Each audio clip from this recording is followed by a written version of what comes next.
నమస్తే welcome to T fight. Telangana ఎన్నికల సమరం కురుక్షేత్రాన్ని తలపిస్తుంది. ప్రతి నియోజకవర్గంలో నువ్వా నేనా అన్నట్లుగా అభ్యర్థులు తలపడుతున్నారు. 10 ఏళ్ల పాలనలో చేసిన మంచి ఏంటో వివరిస్తూ బీఆర్ఎస్ ప్రజల్లోకి వెళుతుంటే, ప్రభుత్వ వైఫల్యాలను వివరిస్తూ జనంలోకి వెళుతున్నాయి కాంగ్రెస్, బీజేపీ.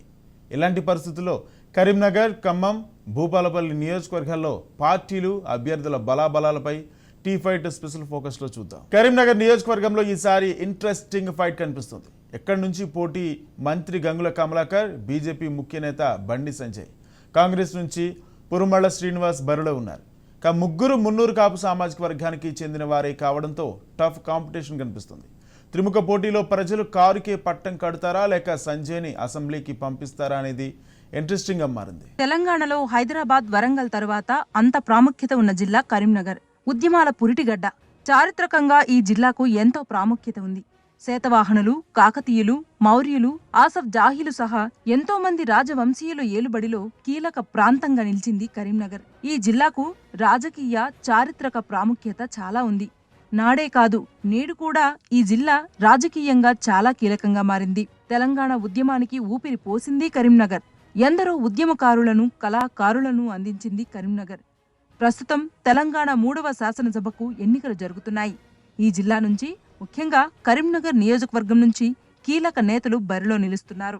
బీఆర్ఎస్ నుంచి గంగుల కమలాకర్, బీజేపీ నుంచి బండి సంజయ్ కుమార్, కాంగ్రెస్ నుంచి పురుమల్ల శ్రీనివాస్ ఎమ్మెల్యేగా పోటీ చేస్తున్నారు. కరీంనగర్ నియోజకవర్గ ప్రజలకు సుపరిచితమైన గంగుల కమలాకర్ 2007 నుంచి రాజకీయాల్లో క్రియాశీలకంగా ఉంటున్నారు. 2000 నుంచి 2005 వరకు కరీంనగర్ కౌన్సిలర్గా, టీడీపీ ఫ్లోర్ లీడర్గా పనిచేశారు. 2006-07లో కరీంనగర్ జిల్లా తెలుగుదేశం పార్టీ ఉపాధ్యక్షుడిగా పనిచేశారు. 2009లో అసెంబ్లీ ఎన్నికల్లో కరీంనగర్ శాసనసభ నియోజకవర్గం నుంచి టీడీపీ అభ్యర్థిగా పోటీ చేసి గెలిచారు. ఉద్యమ వేళ టీడీపీకి రాజీనామా చేసి 2013లో బీఆర్ఎస్లో చేరారు. 2014 ఎన్నికల్లో బీఆర్ఎస్ టికెట్పై పోటీ చేసి బీజేపీ అభ్యర్థి బండి సంజయ్ కుమార్పై గెలుపొందారు. 2018 ముందస్తు ఎన్నికల్లోనూ బండి సంజయ్పై గెలిచారు. 2019 సెప్టెంబర్ 8న కేసీఆర్ 2వ మంత్రివర్గంలో మంత్రిగా చేరారు.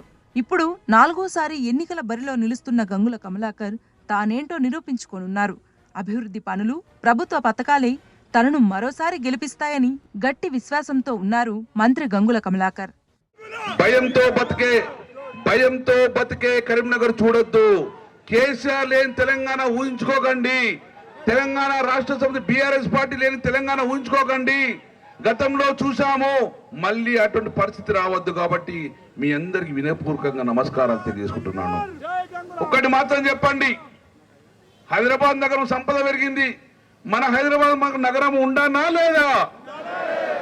మన హైదరాబాద్ ఎత్తుకపోతున్నా అని వారికి జవాబు చెప్తామా లేదా? హైదరాబాద్ కన్నేసిన ఆంధ్రులకు జవాబు చెప్తామా లేదా? ఆంధ్రుల ముసుగులో వచ్చిన బీజేపీ, కాంగ్రెస్ కు జవాబు చెప్తామా లేదా? బీజేపీ పార్టీ ఢిల్లీలో ఉంటది, కాంగ్రెస్ పార్టీ ఢిల్లీలో ఉంటది. మన పార్టీలు కావు. మన పార్టీ లేదా? మనకు తెలంగాణ తెచ్చుకున్న పార్టీ ఎక్కడుంటది? హైదరాబాద్ ఉంటది, మన తెలంగాణలో ఉంటది. అందుకే హైదరాబాద్ మీద కన్నేసిన వారికి ఒకే ఒక్క ఓటుతోడు సమానం. బండి సంజయ్ ఏబీవీపీలో కరీంనగర్ పట్టణ కన్వీనర్, పట్టణ ఉపాధ్యక్షుడిగా, రాష్ట్ర కార్యవర్గ సభ్యునిగా బాధ్యతలు నిర్వహించారు. ఇక బీజేపీ నుంచి ఫైర్ బ్రాండ్ గా పేరున్న బండి సంజయ్ మరోమారు తన రాజకీయ ప్రత్యర్థి గంగులపై పోటీకి దిగారు. బీజేపీ పెద్దలను ఆకట్టుకున్న బండి సంజయ్ ఏకంగా రాష్ట్ర అధ్యక్ష పదవితో పాటు ఎంపీగా ఎన్నికయ్యారు. సుడిగాలి పర్యటనలు చేస్తూ రాష్ట్రమంతటా బీజేపీని బలపరచడంలో, ముఖ్యంగా యువతను ఆకట్టుకోవడంలో సక్సెస్ అయ్యారు. ప్రధాని, హోంమంత్రి స్థాయిలో బండి సంజయ్ నేరుగా చక్రం తిప్పగలిగే పొజిషన్కు చేరుకున్నారు. అయితే ఈసారి ఎన్నికల్లో ఎంత పెద్ద నేతలైనా సరే అసెంబ్లీకి పోటీ చేయాలని అధిష్టానం ఆదేశించడంతో వారి సూచనల మేరకు కరీంనగర్ అసెంబ్లీ స్థానం నుండి మరోసారి పోటీ చేస్తున్నారు. ఈసారి ఎన్నికలు టగ్ ఆఫ్ వారుగా నిలవనున్నాయి. కరీంనగర్లో బీజేపీ కార్పొరేటర్ గా 3 సార్లు గెలిచారు. 2014-18 ఎన్నికల్లో కరీంనగర్ బీజేపీ అభ్యర్థిగా పోటీ చేసి ఓడిపోయారు. 2019లో జరిగిన లోక్సభ ఎన్నికల్లో కరీంనగర్ లోక్సభ స్థానం నుండి పోటీ చేసి గెలిచారు. ఇటీవల బీజేపీ జాతీయ కార్యవర్గ సభ్యుడిగా నియమితుడయ్యారు. బండి సంజయ్ను 2023 జూలై 29న బీజేపీ పార్టీ అధిష్టానం భారతీయ జనతా పార్టీ జాతీయ ప్రధాన కార్యదర్శిగా నియమించింది.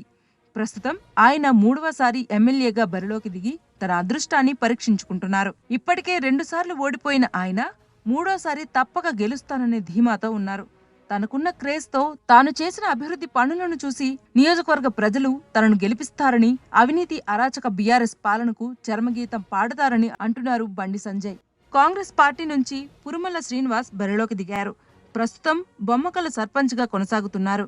కాంగ్రెస్ పార్టీ ఇక్కడ వ్యూహాత్మకంగా మున్నూరు కాపు సామాజిక వర్గానికి చెందిన శ్రీనివాస్ను బరిలో దించింది.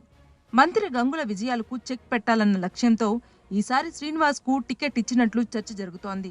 అలాగే బీజేపీ తరపున బరిలో ఉన్న బండి సంజయ్ కుమార్ కూడా మున్నూరు కాపు వర్గానికి చెందినవారే. ఇక ఫార్వర్డ్ బ్లాక్ లాంటి పార్టీ నేతలు సైతం ఈసారి తమ వంతు పోటీని ఇవ్వనున్నారు. గత కొన్నేళ్లుగా ప్రజల్లో తిరుగుతూ మద్దతు కూడబెట్టుకునే ప్రయత్నం చేశారు. తమ వంతు ప్రయత్నంగా పోటీకి దిగిన ఫార్వర్డ్ బ్లాక్ పార్టీ రాష్ట్ర ఉపాధ్యక్షుడు అంబటి జోజిరెడ్డి తమ పోరాటం మాత్రం గట్టిగానే ఉంటుందని రాజకీయ ప్రత్యర్థులకు సవాల్ విసురుతున్నారు. ఎవరూ లేరని అనుకుంటున్న రామగుండం లాంటి ప్రాంతంలోనే తాము గత ఎన్నికల్లో గెలిచి చూపించామని అంటున్నారు. ఒకే సామాజిక వర్గానికి చెందినవారు బరిలో ఉండటం మరింత ఆసక్తి రేపుతుంది. ఒకరు మంత్రి గంగుల కమలాకర్ అయితే మరొకరు బీజేపీ మాజీ రాష్ట్ర అధ్యక్షుడు బండి సంజయ్, ఇంకొకరు కాంగ్రెస్ అభ్యర్థి పురుమల్ల శ్రీనివాస్. ఈ ముగ్గురు మున్నూరు కాపు సామాజిక వర్గానికి చెందినవారే. దీంతో ఈ నియోజకవర్గంలో ఎన్నికలు ఢీ అంటే ఢీ అన్నట్లుగా సాగనున్నాయి.